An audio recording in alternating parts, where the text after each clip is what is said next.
الله وبركاته. إن الله ملائكته يصلون على النبي يا أيها الذين آمنوا صلوا عليه وسلموا تسليما. اللهم صل على سيدنا مولانا محمد وعلى آله وصحبه بارك وسلم. اللهم صل وسلم على النبي الأمي وعليه. اللهم صل على سيدنا مولانا محمد معدن الجود والكرم وعاله وصحبه وسلم تسليما كثيرا كثيرا.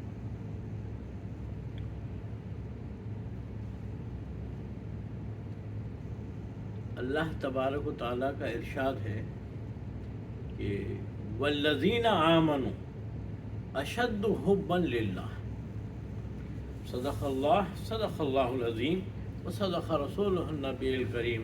نحن علی ذلک لمن الشاہدین والشاکرین.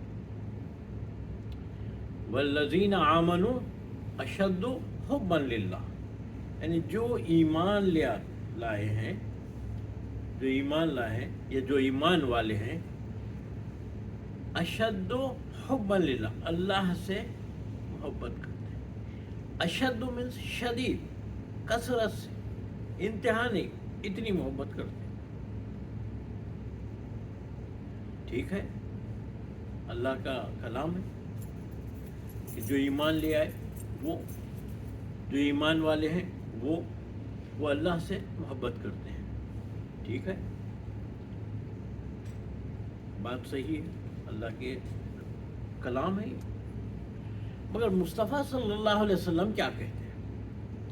آپ کہتے ہیں کہ قال رسول اللہ صلی اللہ علیہ وسلم لا یؤمن احدکم حتی اکون احب الیہ من والدہ وولدہ والناس اجمعین. تم اس وقت تک مومن ہو ہی نہیں سکتے، مومن ہو ہی نہیں سکتے جب تک کہ میں تمہاری اولادوں سے، تمہارے نفس سے، تمہاری بیوی سے، تمہارے بچوں سے، تمہارے ماں باپ سے، ہر ایک سے بڑھ کے میں نہ چاہا جاؤں. اگر تم مجھے نہ چاہتے ہو تب مسلمان ہو. جب یہ حدیث بیان ہو رہی تھی، جب یہ کلام نبی کریم صلی اللہ علیہ وسلم ارشاد فرما رہے تھے، تب حضرت عمر نے کہا کہ یا رسول اللہ، اپنی نفس کے علاوہ میں آپ کو بہت چاہتا ہوں، اپنے سے بڑھ کے. تو نبی کریم صلی اللہ علیہ وسلم کا ارشاد نہیں، تم مومن ہو ہی نہیں سکتے جب تک کہ میں تمہارے نزدیک اپنی جان سے بھی بڑھ کے زیادہ ہوں. تو حضرت عمر رضی اللہ عنہ کچھ دیر خاموش رہے، پھر اس کے بعد کہا یا رسول اللہ، میں ہوں، اب میں ہوں، میری جان بھی آپ پر فدا ہے. تب حضور صلی اللہ علیہ وسلم نے کہا کہ عمر، اب تم مسلمان ہو، اب مومن ہوئے. مسلمان تو تھے مگر مومن ہوئے، اب مومن ہوئے، کیونکہ اب حضور کو اپنی جان سے بھی بڑھ کے چاہتے. مشہور حدیث ہے لا یؤمن احدکم حتی اکون احب الیہ من والدہ وولدہ والناس اجمعین. ہر ایک سے بڑھ کے، ہر ایک سے بڑھ کے. اور ادھر اللہ تبارک و تعالیٰ کہتے ہیں کہ والذین آمنوا اشد حبا للہ. جو ایمان لائے، جو ایمان والے ہیں، وہ اشد حبا للہ، یعنی اللہ سے ٹوٹ کے محبت کرتے ہیں. اشد، شدید. بظاہر تو یہ دو الگ معنی لگتے ہیں، مگر الفاظ پر غور کریں گے تو بات سمجھ میں آ جائے گی، آسان ہے. کیا کہتے ہیں اللہ تبارک و تعالیٰ؟ والذین آمنوا اشد حبا للہ. جو ایمان لائے، جو ایمان لائے وہ کرتے ہیں. اور نبی کریم صلی اللہ علیہ وسلم کا کیا ارشاد ہے؟ لا یؤمنو، تم ایمان والے ہی نہیں ہو سکتے، مومن ہی نہیں ہو سکتے. تو پتہ چلا کہ مومن ہونے کے لیے نبی کریم صلی اللہ علیہ وسلم کو چاہنا ہوگا. جب چاہو گے نبی کریم صلی اللہ علیہ وسلم کو اپنی جان سے بھی بڑھ کر، پھر سوال پیدا ہوگا کہ اللہ سے اب محبت. اب یہ دوسری بات ہے، کیونکہ اب تم مومن ہوئے، مومن ہو گئے ہی نہیں تو اللہ نہیں ملے گا. اور مومن ہونے کے لیے شرط ہے کہ آپ نبی کریم صلی اللہ علیہ وسلم کو کثرت سے چاہو، عشق سے۔ اس پر صوفی کرام جو ہوتے ہیں، صوفیہ اولیاء اللہ، یہ کچھ اور کہتے ہیں۔ آج کل تو ہمارا حال یہ ہے کہ ایک کسی محفل میں جاؤ تو محفل میں آپ کو آسانی سے آدھے سے زیادہ لوگ عاشق رسول مل جاتے ہیں۔ کون ہے وہ؟ تو ہم تو عاشق رسول، عاشق رسول ہے، اور ان کا حال تو یہ رہتا ہے کہ جھوٹ بولیں گے عاشق رسول ہے، جھوٹ بولیں گے عاشق رسول ہے، لوگوں کی زمین دبا دیں گے بازو، عاشق رسول ہے، ہر برائی کریں گے اور کیا ہے؟ عاشق رسول۔ تو صوفیہ کہتے ہیں کہ اگر کوئی تم سے پوچھے یا تمہیں کہے کہ تم عاشق رسول ہو، کیا تم عاشق رسول ہو، تو خاموشی اختیار کرو، خاموشی اختیار کرنا۔ تو بولے کیوں خاموشی اختیار کرنا؟ اس لیے کہ اگر تم ہاں کہو گے تو تم منافق ہو، تم جھوٹے ہو، تم نماز نہیں پڑھتے ہو، تم نہیں کرتے ہو، تو تم عاشق کہاں سے ہوئے؟ تم منافق ہوئے۔ اور اگر نہ کہے کہ میں عاشق رسول نہیں ہوں، اگر عاشق رسول نہیں ہوں تو کافر ہو جائیں گے۔ بولے اگر عاشق رسول نہیں ہوں کہے تو اس لیے بہتر یہ ہے کہ اپنے ایمان کی سلامتی رکھو، خاموشی اختیار کرو۔ اگر کوئی کہے تو آپ خاموشی اختیار کرو، عاشق رسول ہے تو خاموشی اختیار کرو۔ اچھا، عاشق رسول کسے کہتے ہیں؟ سوال یہ ہے، دیکھیں کہ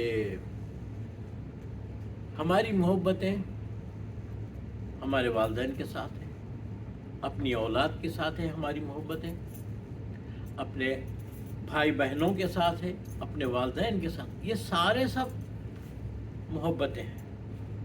اب محبتیں ایک طرف رکھو، اس طرف رکھو محبتوں کو۔ تو پھر عشق کیا ہے؟ عشق کیا ہے؟ تو بزرگان دین جو ہے اس کو کچھ اس طرح بتاتے ہیں کہ ایک بیل ہوتی ہے جو پیلے رنگ کی ہوتی ہے، پیلے رنگ کی بیل ہوتی ہے، اور وہ جس جھاڑ پر چڑھ جاتی ہے اس کا بیڑا غرق کر دیتی ہے، اس کا بیڑا غرق کر دیتی ہے، وہ جھاڑ ختم ہو جاتا ہے۔ اچھا، اس بیل ہی کو عشقی کہتے ہیں، اس بیل ہی کو عشقی کہتے ہیں۔ اچھا، بیل کیا ہوتی ہے؟ جب کسی درخت پر چڑھ جاتی ہے یہ پیلی بیل، تو اس درخت کی اپنی شکل، اپنی خاصیت، جو کچھ بھی ہے وہ ساری ختم ہو جاتی۔ اب ہوتا کیا ہے؟ جس طرح سے دیکھو، جس طرف سے دیکھو، صرف وہ عشقی ہی نظر آتی ہے، وہ بیل ہی نظر آتی ہے۔ اسی لیے اسے کہا گیا عشق، وہاں سے کہا گیا عشق، یعنی اپنی جو شناخت ہے وہ شناخت کو ختم کر دینا، اسی کا نام ہے عشق۔ اپنے میں تو حضرت جلال الدین رومی ایک جگہ لکھتے ہیں کہ ایک عاشق اپنے معشوقہ کے گھر گیا، دستک دی تو اندر سے پوچھا گیا کون ہے؟ کہا میں ہوں، دروازہ کھول، میں ہوں، دروازہ کھول۔ تو اندر سے جواب آیا تو جھوٹا ہے، ابھی تیرا میں باقی ہے، اس میں یہ میں کو ختم کر کے آ، تب ہمارا دیدار ہوگا، اس سے پہلے نہیں ہوگا۔ چلا گیا پلٹ کر۔ 1 سال کے بعد پھر آیا، 1 سال کے بعد پھر آیا، پھر دستک دی، اندر سے پوچھا کون ہے؟ تو اب اس نے جواب دیا اندر بھی تو ہے، باہر بھی تو ہے۔ تو معشوقہ نے کہا اب آ سکتے ہو، اب آ سکتے ہو، یعنی اپنے کو فنا کر دینا، اپنے کو فنا کر دینا۔ یہی حال تھا تمام عشاق رسول صلی اللہ علیہ وسلم کہ اپنے کو بھول جاتے. کسی نے پوچھا کہ کیسی محبت ہونی چاہیے، ہم کیسے کریں، ہم کیا کریں؟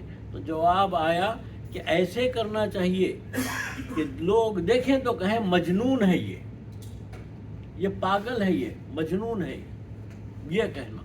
ایسا ہر رنگ میں، ہر طرح سے عاشق رسول نظر آنا، سنتیں نظر آنا، اس میں سنتیں نظر آنا آپ کی.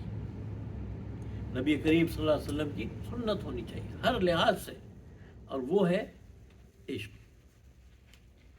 حضرت ابو بکر صدیق رضی اللہ عنہ کس پائے کی ہستی ہیں؟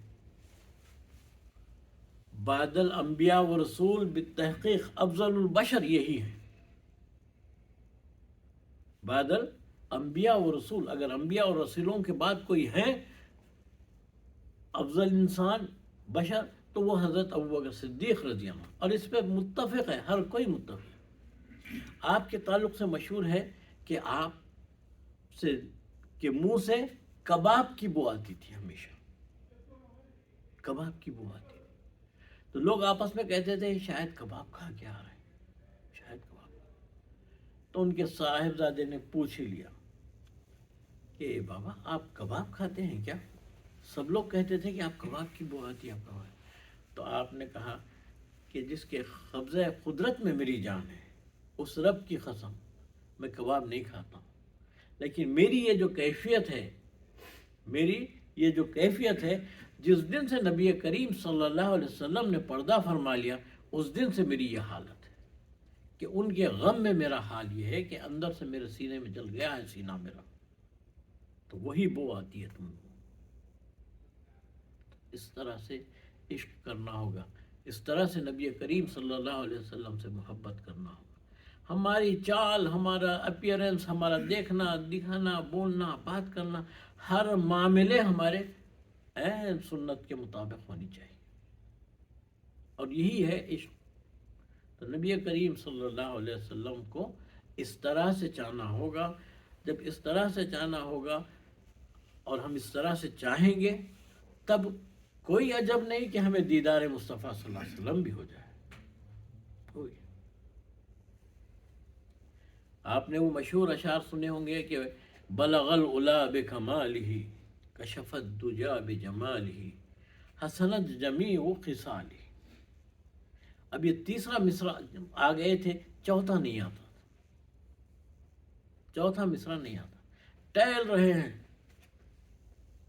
رات بھر سوتے نہیں ہیں کہ کیا لکھوں میں آخر. عشق جو ہے نبی کریم صلی اللہ علیہ وسلم سے، تو اسی رات نبی کریم صلی اللہ علیہ وسلم کی زیارت ہو جاتی. تو نبی کریم صلی اللہ علیہ وسلم کہتے ہیں کہ آپ کا ارشاد ہوتا ہے کہ پریشان کیوں ہوتے، لکھ آگے صلو علیہ وآلہ. وہ دن ہے اور آج کا دن ہے. یہ دو اشعار مشہور ہیں. تو بات اتنی سی ہے کہ ہم کو صرف نمازوں پر ہی توجہ نہیں، ہمارے کو اپنے آپ پر نبی کریم صلی اللہ علیہ وسلم کی سنتوں پر عمل کرنا ہے. آسان سا طریقہ ہے، ہر چیز کو جو ہے نا آپ سے منسوب کر دیں. بس کہاں جا رہے ہیں؟ جاب کو جا رہے ہیں، ہم نوکری کو جا رہے ہیں. تو کیوں جا رہے ہیں؟